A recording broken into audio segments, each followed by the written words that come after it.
আসসালামু আলাইকুম। সংবাদে আপনাদের সবাইকে স্বাগত জানাচ্ছি। আমি ফিরোজ তোহা। শুরুতেই সংবাদ শিরোনাম।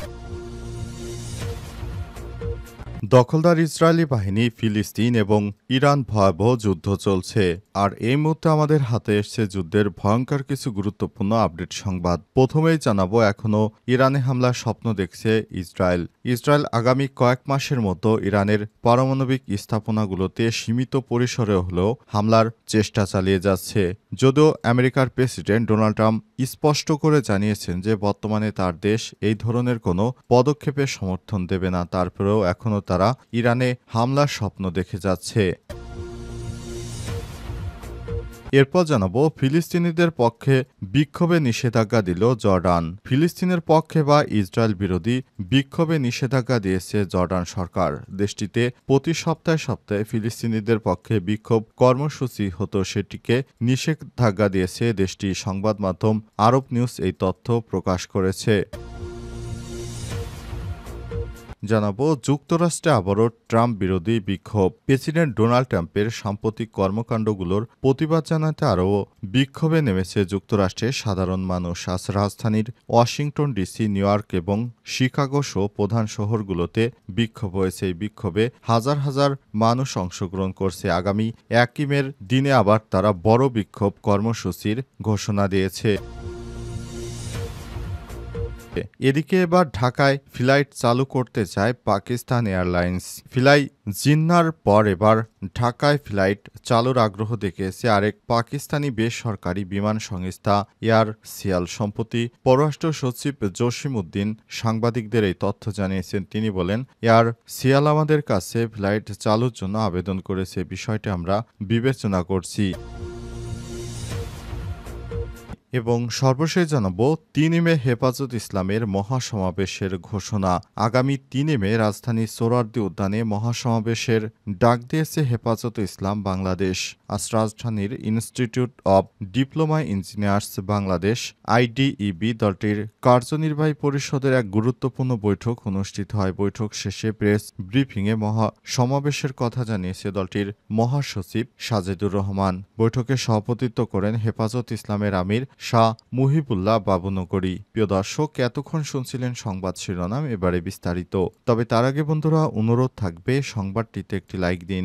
এই চ্যানেলে আপনি নতুন হয়ে থাকলে আমাদের সংবাদটি দেখতে দেখতে চ্যানেলটি সাবস্ক্রাইব করে রাখুন। কমেন্ট করে বন্ধুরা আপনার মূল্যবান মতামত জানিয়ে দিন আপনি বিশ্বের কোন দেশ থেকে বা বাংলাদেশের কোন স্থান থেকে আমাদের সংবাদটি দেখছেন এবং শুনছেন। আর বন্ধুরা, এই সংবাদটি আপনার সোশ্যাল মিডিয়া ফেসবুকে বন্ধুদের মাঝেও শেয়ার করে দিন। আর আপনি যদি গাজা যুদ্ধে নিরীহ ফিলিস্তিনিদের ভালোবেসে থাকেন বন্ধুরা, কমেন্টে ইয়েস লিখে বিশ্ববাসীকে জানিয়ে দিন। এবারে বিস্তারিত। এখনও ইরানে হামলার স্বপ্ন দেখছে ইসরায়েল। ইসরায়েলি আগামী কয়েক মাসের মতো ইরানের পারমাণবিক স্থাপনাগুলোতে সীমিত পরিসরে হলেও হামলার সম্ভাবনা পুরোপুরি নাকচ করেনি। যদিও আমেরিকার প্রেসিডেন্ট ডোনাল্ড ট্রাম্প স্পষ্ট করে জানিয়ে দিয়েছেন যে বর্তমানে তার দেশ এই ধরনের কোনো পদক্ষেপে সমর্থন দেবে না। বিষয়টি সম্পর্কে জ্ঞাত এক ইসরায়েলি কর্মকর্তা সহ 3টি ভিন্ন সূত্রের বরাত দিয়ে আজ বার্তা সংস্থা রয়টার্স এক প্রতিবেদনে এই তথ্য জানায়। খবরে বলা হয়েছে, ইসরায়েলি কর্মকর্তারা তেহরানকে পারমাণবিক অস্ত্র অর্জন থেকে বিরত রাখতে অঙ্গীকার করেছে। প্রধানমন্ত্রী বেঞ্জামিন নেতানিয়াহু জোর দিয়ে বলেছেন, ইরানের সঙ্গে কোনো আলোচনার ফল হতে দেবে না দেশটির পারমাণবিক কর্মসূচি সম্পূর্ণ বিলুপ্তি। এ অবস্থায় আমেরিকা এবং ইরান শনিবার রোমে দ্বিতীয় দফায় পারমাণবিক আলোচনায় বসছে। গত কয়েক মাসে ট্রাম্প প্রশাসনের কাছে হামলার একাধিক পরিকল্পনা পেশ করেছে ইসরায়েল। বিশেষ করে বসন্তের শেষ ভাগে বা গ্রীষ্মকালের শুরুর দিকে এই পরিকল্পনা সাজানো হয়েছে বলে সূত্রগুলো জানিয়েছে। সূত্র বলছে, এই পরিকল্পনার মধ্যে রয়েছে বিমান হামলা, বিশেষ কমান্ডো অভিযান। এই হামলা ভিন্ন মাত্রারও হতে পারে। এর মধ্যে কিছু হয়তো এমনও হতে পারে যে ইরানের পারমাণবিক অস্ত্র কর্মসূচি কয়েক মাস বা কয়েক বছর পিছিয়ে দিতে পারে। এ কারণে দখলদার ইসরায়েলি বাহিনী এখনও ইরানে হামলার স্বপ্ন দেখছে। আবার কিছু হামলার ক্ষেত্রে 1 বছরের বেশি সময়ের জন্য ইরানের পরমাণু কর্মসূচিও ব্যাহত করতে পারে। মোট কথা হচ্ছে, ইসরায়েল কোনোভাবেই ইরানকে পারমাণবিক অস্ত্র তৈরি করতে দেবে না, এই স্বপ্ন দেখছে নেতানিয়াহু। কিন্তু ট্রাম্প প্রশাসন চাইছে তারা আলাপ আলোচনার মাধ্যমে সেখানকার কর্মসূচি থেকে ইরানকে ফিরে আনবে। এজন্য দফায় দফায় ট্রাম্পের প্রতিনিধি বৈঠক করছে। ফিলিস্তিনিদের পক্ষে বিক্ষোভে নিষেধাজ্ঞা জর্ডানের। এবার ফিলিস্তিনিদের পক্ষে বা ইসরায়েলের বিরোধী বিক্ষোভে নিষেধাজ্ঞা দিয়েছে জর্ডান সরকার। দেশটিতে প্রতি সপ্তাহে ফিলিস্তিনিদের পক্ষে বিক্ষোভ কর্মসূচি হতো, সেটিতে নিষেধাজ্ঞা দিয়েছে দেশটির সংবাদ মাধ্যম নিউজ আরব এই তথ্য প্রকাশ করেছে। জর্ডান জানায় তাদের নিরাপত্তা বাহিনী দেশে সশস্ত্র হামলার একটি পরিকল্পনা ভেস্তে দিয়েছে। ওই সময় সন্দেহভাজন 16 জনকে গ্রেপ্তার করা হয়। এরপর ফিলিস্তিনপন্থী বিক্ষোভে নিষেধাজ্ঞা দেওয়া হয়েছে। দেশটির জনগণের প্রতি শুক্রবার ইসরায়েলের বিরুদ্ধে বিক্ষোভ কর্মসূচি পালন করেন সাধারণ মানুষ। এতে ফিলিস্তিনের হাজার হাজার পতাকা উঠতে দেখা যায়। তবে দেশটির রাষ্ট্রায়ত্ত সংবাদ মাধ্যমে ঘোষণা দেওয়া হয় জর্ডান প্রকাশ্যে বিদেশি দেশের পতাকা উড়ানোতে নিষেধাজ্ঞা দেওয়া হয়েছে। জর্ডান 1994 সালে ইসরায়েলের সঙ্গে শান্তি চুক্তি করে, তবে দেশটির নাগরিকদের প্রায় অর্ধেকই ফিলিস্তিনের বংশোদ্ভূত। এ কারণে সেখানে ইসরায়েল বিরোধী মনোভাব বেশ জোরালো। এ কারণে তারা প্রায় প্রতি সপ্তাহে বড় ধরনের বিক্ষোভ সমাবেশ করছে। সেদেশে সহিংস হামলা এবং নানা রকম উস্কানি সহ দেশে বিতর্কিত কর্মকাণ্ড রোধে ফিলিস্তিনের পক্ষে বিক্ষোভে নিষেধাজ্ঞা দিতে বাধ্য হয়েছে জর্ডান। উল্লেখ্য, আপনারা জানেন এর আগে জর্ডান কিন্তু একসময় দখলদার ইসরায়েল দখলে নিয়েছিল। সে সময় জর্ডানের সরকার ইসরায়েলের সঙ্গে চুক্তির মাধ্যমে জর্ডান ইসরায়েলের হাত থেকে একরকম স্বাধীন হয়েছে। সুতরাং জর্ডান সব সময় চাইবে যে তারা এই ধরনের ঝামেলার ভিতরে না পড়ুক। যুক্তরাষ্ট্রে আবারও ট্রাম্প বিরোধী বিক্ষোভ। প্রেসিডেন্ট ডোনাল্ড ট্রাম্পের সাম্প্রতিক কর্মকাণ্ডের প্রতিবাদ জানাতে আবারও বিক্ষোভে নেমেছে যুক্তরাষ্ট্রের সাধারণ মানুষ। শনিবার রাজধানী ওয়াশিংটন ডিসি, নিউ ইয়র্ক এবং শিকাগো সহ প্রধান শহরগুলোতে বিক্ষোভ হয়েছে। বিক্ষোভে হাজার হাজার মানুষ অংশগ্রহণ করে। এছাড়াও হোয়াইট হাউসের বাইরে, টেসলা ডিলারশিপগুলোর সামনে এবং বিভিন্ন শহরের কেন্দ্রে কেন্দ্রে বিভিন্ন দাবি দাওয়া তুলে ধরে বিক্ষোভকারীরা ট্রাম্প প্রশাসনের অভিবাসীদের বিতাড়ন, সরকারি চাকরি থেকে ছাঁটাই, গাজা এবং ইউক্রেন নীতির বিরোধিতা বিক্ষোভে অংশ নেয়। 5501 নামে পরিচিত এই বিক্ষোভ মার্কিন বিপ্লবের সূচনার 250তম বার্ষিকীতে কেন্দ্র করে আয়োজিত হয়। এর অর্থ 50টি প্রতিবাদ, 50টি অঙ্গরাজ্যে একটি আন্দোলন। খবর বিবিসির। বিক্ষোভকারীরা রাজতন্ত্রকে না বলুন লেখা পোস্ট বহন করে, যা ছিল ইংরেজ শাসনের বিরুদ্ধে বিপ্লবের সূচনার স্মরণে একটি বার্তা। এছাড়াও শ্রমিকদের শক্তি থাকা উচিত, ইসরায়েলকে অস্ত্র দেয়া বন্ধ করুন, অভিবাসীদের সুরক্ষা দাও, পৃথিবীকে রক্ষা করো, অভিবাসীদের স্বাগত সহ বিভিন্ন স্লোগান লেখা পোস্টার তারা বহন করছিলেন। 5501 আগামী 1 মে যুক্তরাষ্ট্রের পরবর্তী বিক্ষোভে ডাক দিয়েছে। ওই দিনে কর্মসূচির নামে মে দিবসের শক্তিতে তারা বিক্ষোভ করবে। সেদিন ট্রাম্প প্রশাসনের বিরুদ্ধে বড় ধরনের বিক্ষোভে নামবে তারা। সেখানে ডোনাল্ড ট্রাম্প এবং ভ্লাদিমির পুতিনের সঙ্গে অন্তরঙ্গ একটি ছবি তারা নিয়ে আসছে। সেখানে দেখা যায় ট্রাম্প প্রশাসনের বিরুদ্ধে কিভাবে বিক্ষোভে ফেটে পড়েছে। সবাই ইউক্রেনকে সহায়তার জন্য বলছে, কিন্তু ট্রাম্প সবসময় ভ্লাদিমির পুতিনের সঙ্গে কথা বলে কিন্তু ইউক্রেনকে সহায়তা বন্ধ করেছে। দখলদার ইসরায়েলি বাহিনী, ফিলিস্তিন এবং ইরান ভয়াবহ যুদ্ধ চলছে।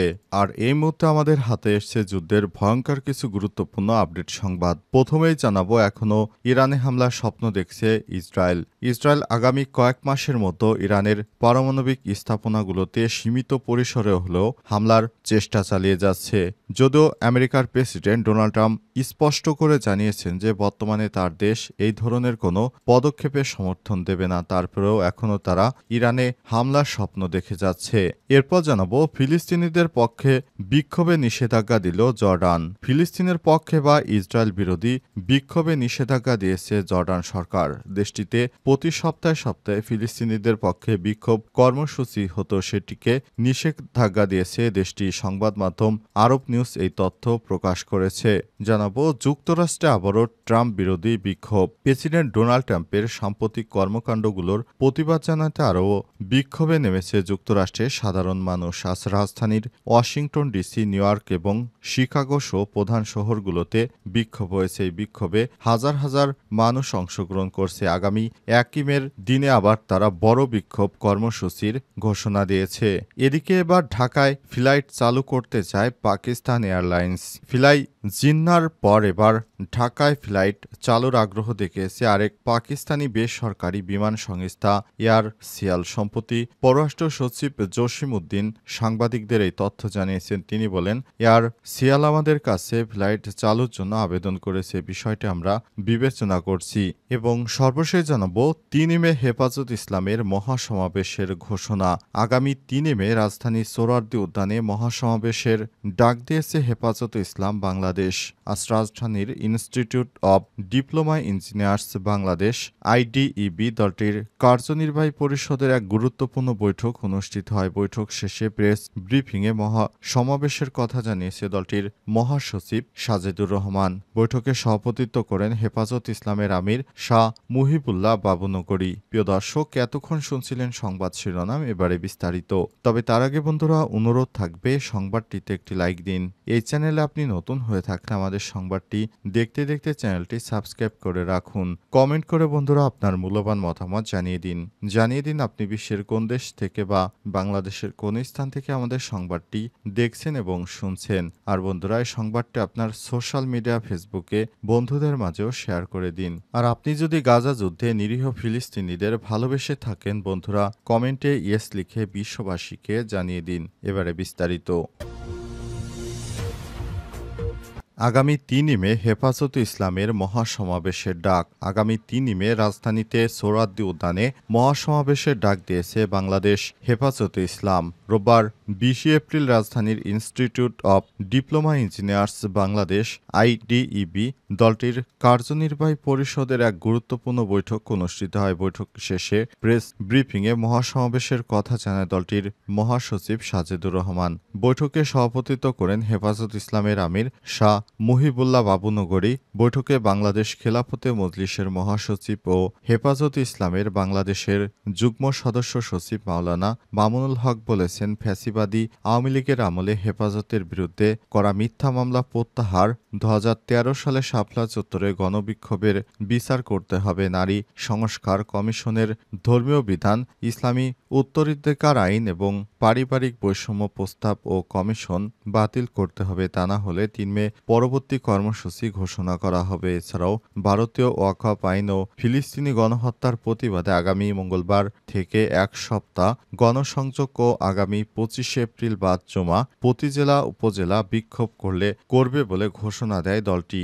এ সময় তারা অন্তর্বর্তীকালীন সরকারকে সমর্থন জানিয়ে বলেছে, এই সরকার আরও ক্ষমতায় থাকুক, কারণ সরকার যে সংস্কার প্রস্তাবনা সামনে এসেছে সেটি খুবই গ্রহণযোগ্য দেশের জন্য।